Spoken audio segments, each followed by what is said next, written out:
Hey yo, what's good everyone? Hyvää päivää! Today we're gonna check out 10 weird things that are normal in Finland and they would not be normal in Italy. Maybe, I don't know. Let's just check out the video. Is this Finland? If you're planning to visit or even move to Finland, there will be a number of things that will make you go WTF. And in this video, I'm going to explain 10 of them to you. Let's go check it out. Hey, are you ready to go to sauna? Yeah, let's do it. Okay, time to get naked. Okay, this one, they always say about this one. Naked? Yeah, of course I am. How so? What the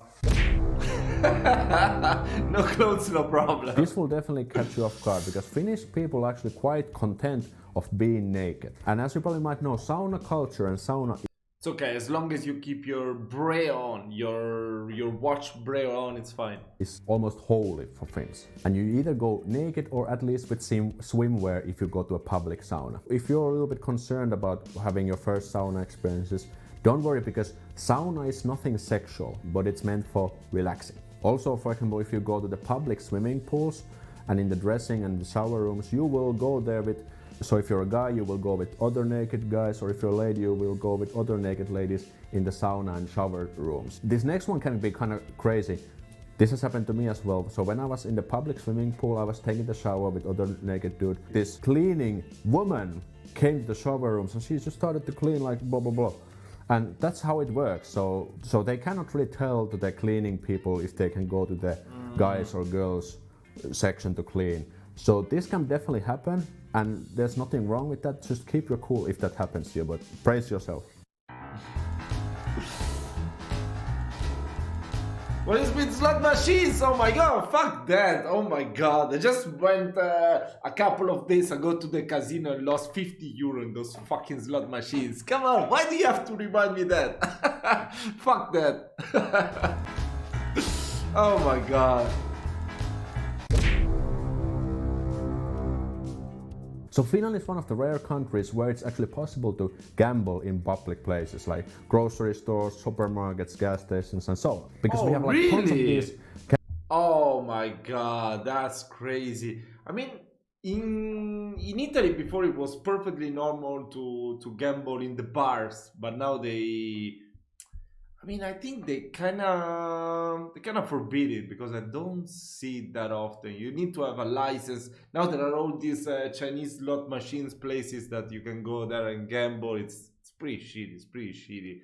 Yeah, it's kind of a good thing that it's forbidden right now. But I mean, there's still online gambling, so this problem cannot be solved. Come on. Gambling machines available. Ludopathy is And really these bad. machines are operated by the state-run Veikkaus organization. And if you're wondering, the money will actually go to a good cause. And Veikkaus has made this really nice breakdown where the money actually goes. So let me read it out to you.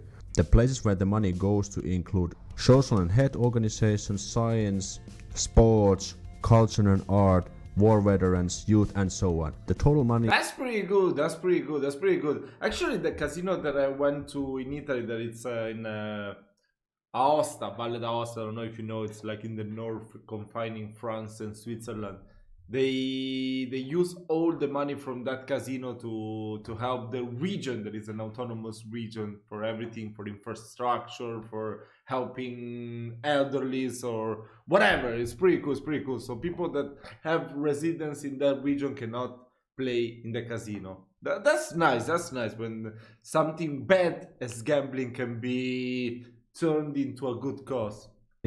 Is around 1 billion euro. That's a lot of money. My And as you God. can see, this is all gone to a good cause. But the interesting fact that all of this money comes from gambling. So people actually lose money and the lost money is put for good cause. Because the gambling is so much available, it has caused gambling addiction problems for people. And according to THL, which is kind of the health That's the only slot organization, machine you win. Yeah, the they one. made a survey in 2019 and around 3% of Finns, that's around 112,000 Finns, have a gambling problem. And from That's this a group, lot. around half have a gambling addiction. So that's around 52,000 euro. People who usually play this are people who are not doing so well, at least according to what I've heard. And their money that they lose are put to good cause like youth and sports and science and blah blah blah. This is kind of like a reverse Robin Hood action. So Veikkaus organization has been actually under pressure quite a bit.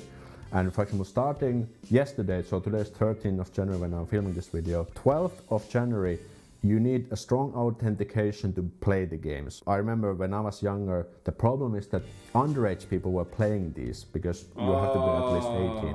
So now they have made it so that you need an account which is created on the mobile app to be able to play. And I think it's a good change. How is gambling in your country? Let me know in the comments below. I'd love to hear it. Okay, I already told you. People never use cash. But depending where That's good. That's good. That's good. I like that. Finland is a I country hate using where cash. people operate heavily on debit and credit cards. People never use cash. I've even seen restaurant lines, like these lunch restaurant lines, when there's even one line which doesn't accept other than cards. And I believe that's just to make things to go smoothly, because when you have to do with the cash, you have to put the change and blah blah blah.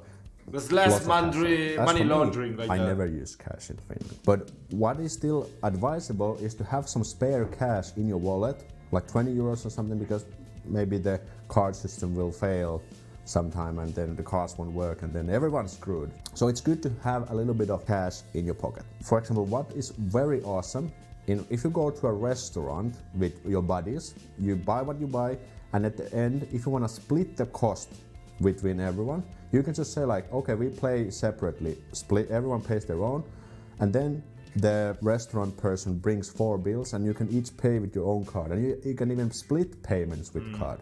And that's amazing, because I've been in some countries like Japan where you have to put cash and they are like counting like who paid what. It's just a hassle. But in Finland, boom, just put the card and everything's I think everyone in Europe can do that. Participating in the wife carrying world championships this year. I love that. The what? The wife carrying is a Finnish sports. I love that. Holy sh. In Finland, we actually have lots of bizarre sports. Oh, I've gathered a few. yeah, I think we should make definitely a reaction on all the crazy Finnish sports, right? I only checked out the wife carrying one. That's cool. That's in cool. this video. And I also want to say that these sports you definitely don't see in everyday lives. I've never participated in these sports myself, at least not yet. But we have, for example, the wife carrying world championship, where you carry your wife, that's so cool. I guess it's any woman, and you have to complete this obstacle course as fast as you can. Then there's boot throwing world championships. You have to throw a boot as far as you can. There's lake floorball, where you That is disrespectful to Italy! How dare you throw us in the field? play floorball on a lake. Holy shit. What is that? There's swamp football world championships. You play football on the swamp. Holy shit, that's gonna be some Oh tough, my God. tough spots. Air guitar world I don't like that. championships. Wow, that's just amazing. And the most interesting one is the naked 10-kilometer run. This is also organized annually. I would love to go to this one actually. Should I go? Let me know in the comments. Hey, I'm gonna get a few. Yes, you should go. You want some? Dude, you cannot get them anymore. It's already past 9. What do you mean I can? And what do you mean by past 9? In Finland, you cannot buy alcohol after 9. You can't. Oh, really? Wow. Finland is definitely one of the countries where the alcohol behavior is somewhat, well, you know. Yet at the same time, there's no. Oh yeah, I don't remember in which video, or if it was one of the subscribers that told me that. But many Finnish people go to Estonia to buy alcohol and then bring it back. Yeah, that's crazy. You cannot buy alcohol after 9 p.m. What if you're in a restaurant? I think they will still give you something to drink, no? Number of restrictions in terms of booze and alcohol. One of them is that you cannot buy any alcohol products from grocery stores and supermarkets between 9 p.m. from and the 9 supermarket. a.m. So if you're going to a home party in the evening, make sure to stock on some booze, because if you So in go the to bar, you like can the still drink. supermarket like after 9, or the grocery store to buy. Actually, there was, sorry for stopping so much. There was a similar rule during COVID times here in Italy as well, that after 8 p.m. you cannot buy alcohol, but they removed it after they removed all the COVID restrictions. Some Langua, for example, they won't sell it to you, and there's nothing to do. I guess the point of sale system, the cash register systems are configured so that they won't let you kind of scan any booze products after 9.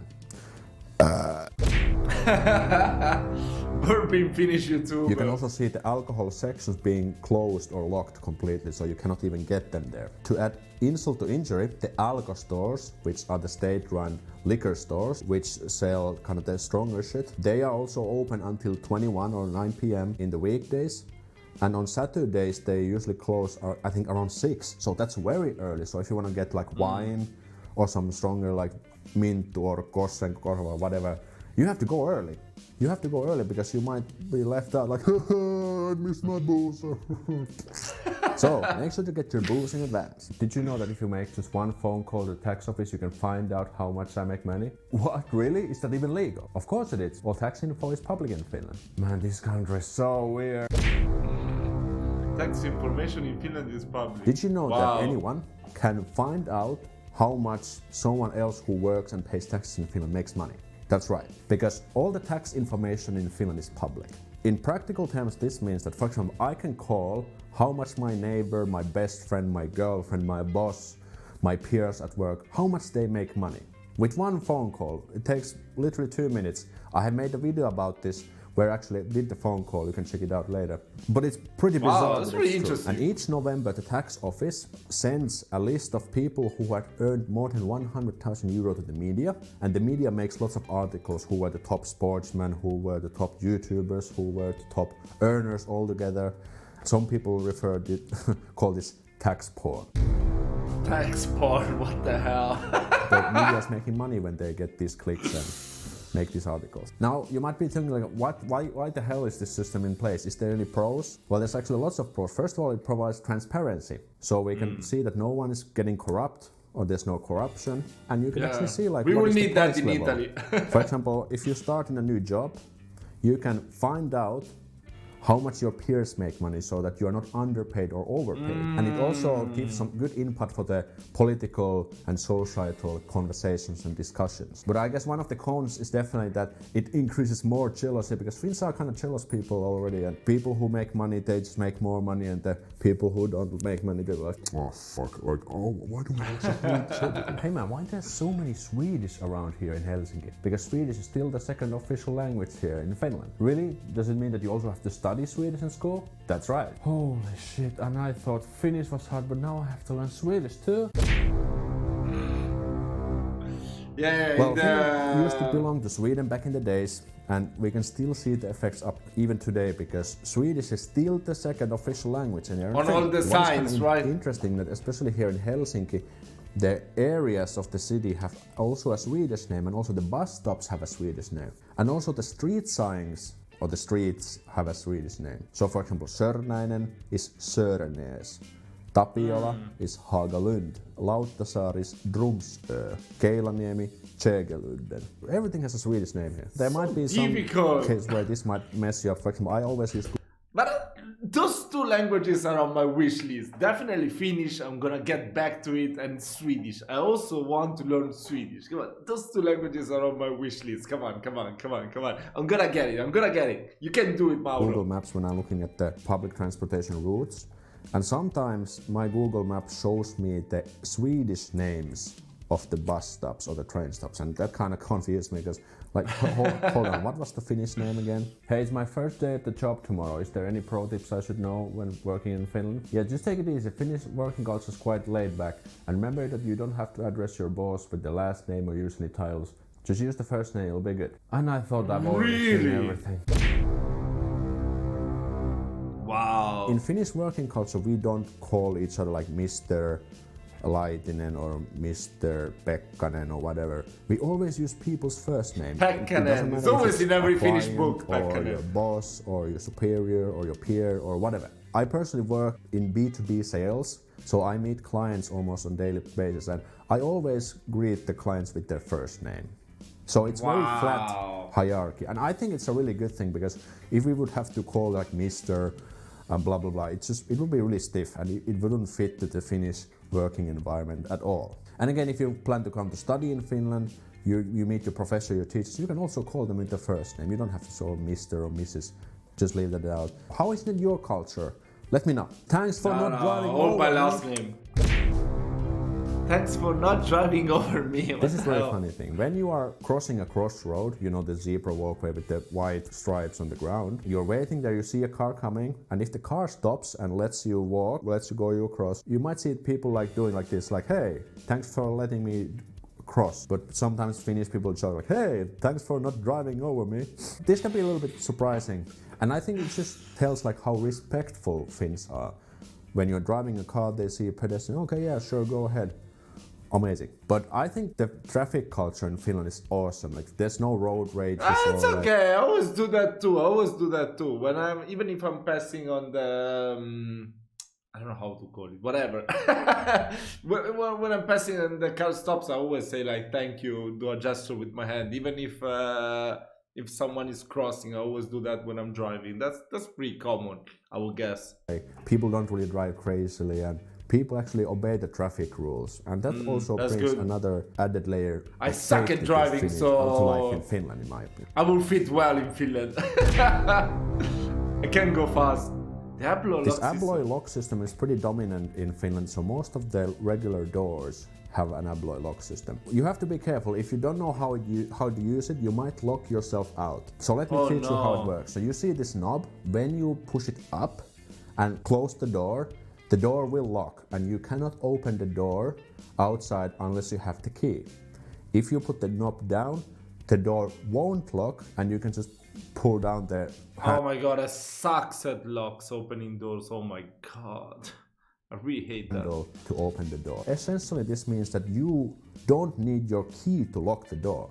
So if you leave your place, make always sure you have your keys with you before you close the door, because if you don't, you will lock yourself out if the knob is up. So that can definitely cause some problems, and calling the company to open the door can be quite expensive, after 50 euros. So make sure to use no. Make sure to. Oh fuck, this doesn't work. And if you want to understand the Finnish people and the culture better, learning the language is the key, and you can get my free quick start guide for Finnish language by joining my email list. Links in the description. Make sure to subscribe to get more videos. I will. I think I'm already subscribed. Yes, let's put a like too. Wow, this video was really amazing. We need to definitely check out the Finnish sports, and then, I don't know, I just let you decide what I'm gonna react to next. Oh yeah, there's also the... soon is gonna be the festival in Finland to choose who's gonna participate in Eurovision. So we're definitely gonna make some reactions to that. Should let me know which are the dates, so I can keep myself updated and check out the videos. Let me know down in the comments which other video you want me to check out, and I'll see you next time.